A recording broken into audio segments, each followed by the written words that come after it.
আওয়ামী লীগকে ক্ষমা করা বিষয়ে অবশেষে সঠিক কথা সাফ জানিয়ে দিলেন আমিরে জামাত বাংলাদেশ জামাত ইসলামের আমির ডাক্তার শফিকুর রহমানকে। ডাক্তার শফিকুর রহমানকে ধন্যবাদ। দর্শক, ডাক্তার শফিকুর রহমানের আওয়ামী লীগকে সাধারণ ক্ষমা নিয়ে যে বিতর্ক সৃষ্টি হয়েছিল তার একটা সুন্দর সমাধান দিয়েছেন ডাক্তার শফিকুর রহমান। আসলে তিনি কি বোঝাতে চেয়েছেন বা আসল অবস্থানটা কি জামাত ইসলামের আওয়ামী লীগের অপরাধের বিষয়ে সাফ জানিয়ে দিয়েছেন ডাক্তার শফিকুর রহমান। আমিরে জামাতের এই বক্তব্যের পর তার বক্তব্য নিয়ে আর কোনো সমালোচনার সুযোগ থাকলো না। তিনি জাতিকে আশ্বস্ত করেছেন, কনভিন্স করেছেন, তিনি ভুল স্বীকার করেছেন বা আগের বক্তব্য থেকে সরে এসেছেন, বিষয়টা এরকম নয়। তিনি তার বক্তব্যটা সঠিক ব্যাখ্যা উপস্থাপন করেছেন।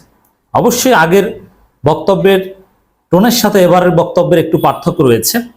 যেভাবে হোক না কেন, আগের বক্তব্যের ব্যাখ্যা হোক, ম্যানিফেস্টেশন হোক, সর্বশেষ সংশোধিত অবস্থান হোক, নিঃসন্দেহে ডাক্তার শফিকুর রহমান ধন্যবাদ পাওয়ার যোগ্য এবং জনগণের যে প্রত্যাশা, জনগণের পালস ধারণ করে আওয়ামী লীগের অপরাধ বিষয়ে সঠিক কথা বলতে পেরেছেন। এর আগে অবশ্য ডক্টর শফিকুল ইসলাম মাসুদও বলেছিলেন আওয়ামী লীগের অপকর্মের বা তাদের যে গণহত্যা এগুলো বিচার হবে, তাদের ফাঁসির কাস্টে না ঝুলানো পর্যন্ত জামাত ইসলামের আন্দোলন চলবে। অতএব জামাত খুবই স্ট্রিক্ট, খুবই কঠোর আওয়ামী লীগের অন্যায়ের বিরুদ্ধে। দেখেন, আজকে জামাত ইসলামের আমির কেন্দ্রীয় মজলিস শুরার অধিবেশনের সভাপতির বক্তব্যে আজকে বক্তব্য দিয়েছেন। জামাত ইসলামী প্রচার করতে চেয়েছে, জামাত ইসলামী বুঝাতে চেয়েছে যে আসলে তারা আওয়ামী লীগকে বিএনপি, এবি পার্টি বা সাধারণ মানুষ যে অর্থে জামাতের বক্তব্য নিয়েছে বা কাটসাট করা বক্তব্য, আমির জামাতের বক্তব্য, সেটা মিন করেননি। এ কারণে জামাত ইসলামী তাদের অফিসিয়াল পেজে আমির জামাতের দীর্ঘ বক্তব্যের শিরোনামে দিয়েছে গণহত্যার সাথে যারা জড়িত তাদেরকে অবশ্যই বিচারের আওতায় আসতে হবে। স্পষ্ট কথা। শুধু এখানে না, আরো ব্যাখ্যা দিয়েছেন যে আওয়ামী লীগকে ক্ষমা করা সাধারণ ক্ষমা, এর অর্থ হচ্ছে আমরা আইন নিজের হাতে তুলে নেব না। এবং তিনি স্পষ্ট করে বলেছেন ডাক্তার শফিকুর রহমান, এই যে সংগঠন হিসেবে আমাদের উপর যে অন্যায় হয়েছে, সংগঠন হিসেবে, কিন্তু যেসব জুলুম নির্যাতন করেছে তার বিরুদ্ধে মামলা করতে হবে। মামলা কিভাবে করতে হবে এই বিষয়েও আমির জামাত দিক নির্দেশনা দিয়েছেন। এইভাবে মামলা করতে হবে, যে সাবধান থাকতে হবে কোনো নিরপরাধ মানুষ যেন ভিকটিম না হয় বা তাদেরকে যেন আসামি করা না হয়। আইনজীবীদের নির্দেশনা দিয়েছেন আমির জামাত যে যদি কোনো নিরপরাধ মানুষকে অন্তর্ভুক্ত করা হয় তাহলে সেটা যেন বাদ দেওয়া হয়। এর মানে আওয়ামী লীগকে ক্ষমা করাটা জনগণ যে অর্থে নিয়েছিল, জামাত ইসলামী ওই অর্থে ক্ষমা করেনি, বরং আওয়ামী লীগ সমস্ত অপকর্মের বিচার চায়, জামাত ইসলামী ফাঁসি চায়। আরো স্পষ্টভাবে বললে দু একজন নেতা ফাঁসি শব্দটা বলেছেন, এবং কড়ায় গন্ডায় হিসাব চায়।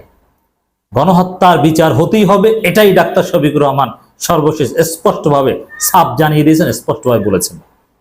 এরপর তার কোনো কথা থাকতে পারে না, ক্লিয়ার কথা।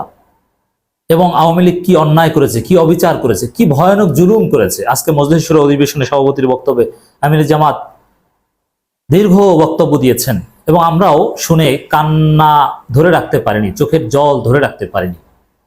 হৃদয় বিদারক মর্মান্তিক দৃশ্যের অবতারণা হয়েছে ডাক্তার শফিকুর রহমানের বক্তব্যে। কি নির্মম নির্যাতন জামাত ইসলামীর উপর করেছে। এবং আমির জামাত বিএনপির নাম নিয়েছেন যে বিএনপি, অন্যান্য ওলামা একরাম আরো অনেকের উপর ভয়ানক নির্যাতন করেছে, তবে জামাতের উপর নির্যাতনের ধরনটা একটু ভিন্ন ছিল।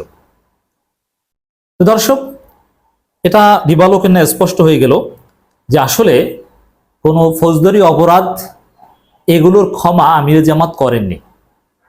তারপরে যেহেতু আমির জামাতের বক্তব্যে একটা ভুল বোঝাবুঝি সৃষ্টি হয়েছিল, মিডিয়া তার বক্তব্যটা বিকৃতভাবে উপস্থাপন করে প্রচার করেছে এবং আওয়ামী লীগও একটা ভুল মেসেজ পেয়েছে যে জামাত মনে হয় আওয়ামী লীগের অপরাধ ক্ষমা করে দিয়েছে, অতএব আমরা সঙ্গীত লীগ হিসেবে আত্মপ্রকাশ করতে পারি না। মোটেও ক্ষমা করেনি। তোমাদের প্রত্যেকটা অপরাধের কড়ায় গন্ডায় বিচার করা হবে আইন অনুযায়ী, আইন নিজের হাতে তুলে নেওয়া নয়। এটা হচ্ছে জামাতের অবস্থান। এবার রুল কবির রিজভিও তো গতকালকে বলেছেন আইন নিজের হাতে তুলে নেবেন না। অতএব আওয়ামী লীগের অপরাধ বিষয়ে বিএনপির অবস্থান এবং আওয়ামী লীগের জামাত ইসলামের অবস্থানের মধ্যে সামান্যতম ফারাক নাই, তবে আমার অবস্থানের মধ্যে ফারাক আছে। আমার অবস্থান অনেক ক্ষেত্রে আইন নিজের হাতে তুলে নিতে হবে, সামাজিক বিচার করতে হবে, কারণ ওদের সব অপরাধের বিচার আইনিভাবে করা সম্ভব নয়। এজন্য সামাজিক বিচার বলতে একটা কথা আছে, রাস্তাঘাটে মুরব্বীরা ধরে একটু উত্তম মাধ্যম দিবে, এরকম একটা বিচার আছে। আই সাপোর্ট দেন, এবং আমি সেটা প্রচার করি, তবে সেটা ব্যক্তিগতভাবে কোরআন সুন্নাহর আলোকে। সাংগঠনিকভাবে জামাতও যা চায়, বিএনপিও তা চায়। ডাক্তার শফিকুর রহমানের সর্বশেষ বক্তব্যে সেটা স্পষ্ট হলো। অতএব আমির জামাতের আওয়ামী লীগকে সাধারণ ক্ষমা করা বক্তব্য নিয়ে এখন আর বিতর্কের সুযোগ নেই। বিষয়টা সমাধান করে দিয়েছেন ডাক্তার শফিকুর রহমান নিজেই। কিন্তু দুঃখ, যারা আমির জামাতের বক্তব্যকে অন্ধভাবে জাস্টিফাই করতে উঠে পড়ে লেগেছিলেন, তারা তো দেখলেন যে আমির জামাত নিজেই এখন একটু সংশোধনীমূলক ব্যাখ্যা দিয়ে দিয়েছেন। অতএব আমাদের সমালোচনায় কাজ হয়, আমরা দেখলাম। ধন্যবাদ আমির জামাতকে, শুকরিয়া আমাদের সমালোচনাকে গ্রহণ করার জন্য।